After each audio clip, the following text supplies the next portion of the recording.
So the people on the far right are kind of eating each other alive, and I want to say this right now while I go to sleep about this. Please don't engage with any of this conversation. I beg of you, if you are on the left, the liberal, anywhere away from the right, don't engage. Let them argue it out themselves. I beg of you. I'm gonna show you the argument because it's about provocative material. So the argument is I didn't realize banning provocative material was such an unpopular position on the right. My mentions of full of people calling me an evil authoritarian for wanting to ban hardcore P.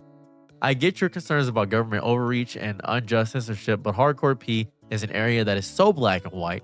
The prevalence of P has no benefits, only downsides, and it help individuals, families, and society if we mitigate its reach.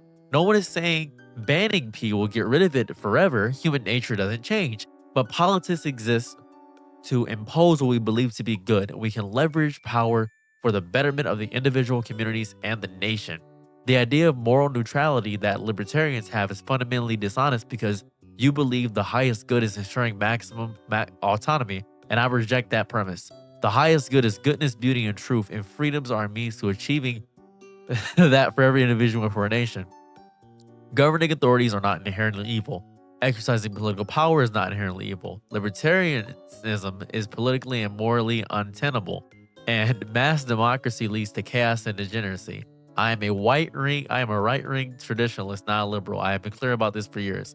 I don't believe in burning bridges with anyone whom I consider a friend or ally against a greater enemy, but it's a bit sad to see people would announce me over a very normal belief that we should ban P, a view that the founding fathers and most Americans until 40 years ago believed. I'm open to speak with you creative about this. I'm always open to talking about this. So he made this post and everybody got mad. It went sicko mode. It went crazy online. I think the arguments for banning P can be applied to cigarettes and especially alcohol too. In fact, even more because they're physically destructive too.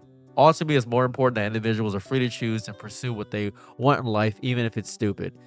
That a very rare W for Masvin Gold, actually. And then he says, I don't think banning cigarettes will be awful, but we already have laws against minors purchasing them.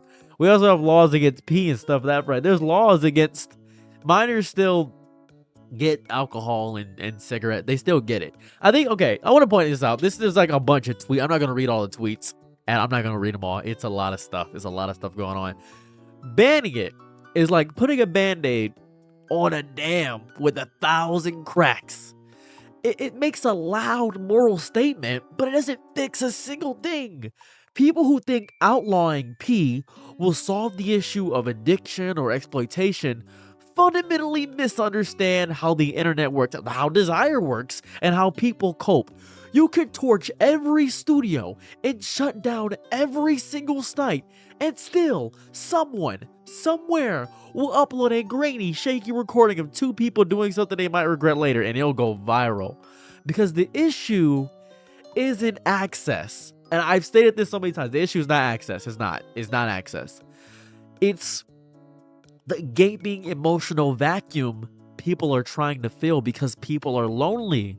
Despite the fact that we are so connected, social media is very antisocial. We're not seeing people, we're just arguing. And it's the vocal minority arguing a bunch of extreme points to other people with extreme points. You ever heard that saying that the village idiot is a village idiot and nobody's going to entertain him? Well, imagine if all the village idiots got together. That is what happens with niches online. Every village idiot can talk to each other. And let's not romanticize it. The industry of this provocative nonsense is not a haven of empowerment for most people involved. There are performers with agency and ethics, yes, but for every story of reclamation, there are hundreds about coercion, trafficking, burnout, emotional breakdowns, and a staggering lack of mental health infrastructure. The entire industry of overall sucks. It's where people's traumas become a monetizable asset and suffering becomes a genre. Then we're complicit. Every click, every view, every ad that pays for the same, it's not thing. That's why we have so much AI version of it. AI is so prevalent. AI, favorite celebrities have so much AI of it. And people consume it like candy. They do. Like it means nothing. Because we've been taught that it's not sacred, The act of coitus is not sacred, it's just spectacle. That connection isn't necessary, just chemistry, that's hookup culture. That pleasure is divorced from people. We don't even know how to look at each other anymore without scanning for performative angles. Real intimacy gets lost in high-speed stimulation. Touch becomes technique, and all of it gets filtered through pixels and isolation and shame. It's so strange because the rise of the addiction of provocative materials is a it's an epidemic. It's obviously an epidemic. Obviously, young people are getting their first tastes of sexuality not through the first kisses or the fun stuff. They're getting 4K compilation clips of algorithmic curated kinks. There is no context, no humanity, just loops of sensation that rewire the brain before it even understands what it's craving. And when the real world doesn't live up to those fantasies, you get disconnected, you get dissociation, you get disgust. That's what happens. That's the reality of it. It's neurological, it's dopamine burnout, erectile dysfunction in teens. Relationship withdrawal, intimacy fears. The brain begins to expect constant novelty and high stakes drama, and when reality offers vulnerability instead, the body says, no thanks. I'm not gonna do this. You think this doesn't affect love? It destroys it. It mutates expectations. It teaches people to script connection like a scene rather than live it like a moment. But you shouldn't banning it outright doesn't fix it though, right? It's the same tired approach we've used for everything we don't want to understand. We gotta ban books, ban voices, ban drugs. No! What we need is education. That's what we need. Not abstinence only, not shame-based fear-mongering, not some religious hierarchy of moral superiority. Education, emotional literacy, consent culture, actual education about it. Talks about desire and trauma and boundaries and real human intimacy. Teach the younger generation that it's not dirty, but using people is. And also we need infrastructure. Therapy that doesn't cost the mortgage payment. Anonymous groups that actually help people talk through their addictions without religious guilt or political agendas like those going on Twitter right now with all this, it's a religious guilt, you shouldn't have it, this is a political agenda. You can't do that. Spaces where men can cry and women can rage and everyone can unravel without being told to man up or be sex positive, as if that it doesn't fix anything. It has become the go-to outlet for everything. All this provocative nonsense, that's what it's become. Because nothing else was offered. And what society leaves people open alone with pain, they'll take whatever comfort they can find, even if it's synthetic. That's why people have AI girlfriends. That's why people crave their intimacy, because they're lonely. People are lonely. It's not enough to say, well, stop watching it. You have to ask, what is it replacing? What is this promiscuous content replacing? What connection, what intimacy, what emotional need is going unmet?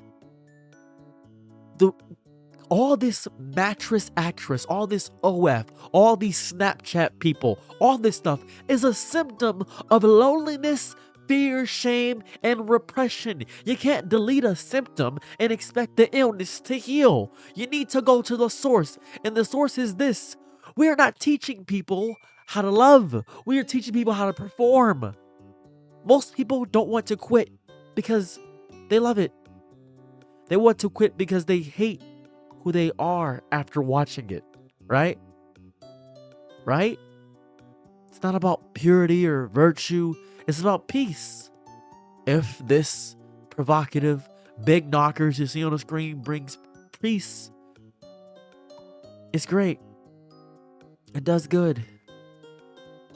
Something inside you is screaming to be nurtured, to be known, to be seen, not just aroused. You can't unsee the internet, but you can see yourself with gentleness and try again. The solution is not to ban pleasure.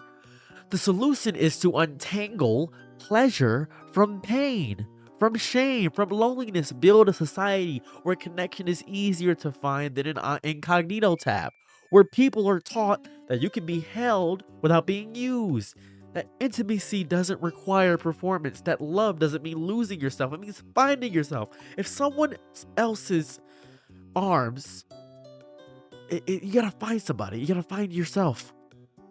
You don't cure fire by banning matches. You teach people how to build warmth without burning the house down. That's what we need. Not moral purges, not censorship, not shallow purity. We need a revolution in how we see the idea and identity of connection and sex and coitus and self-worth.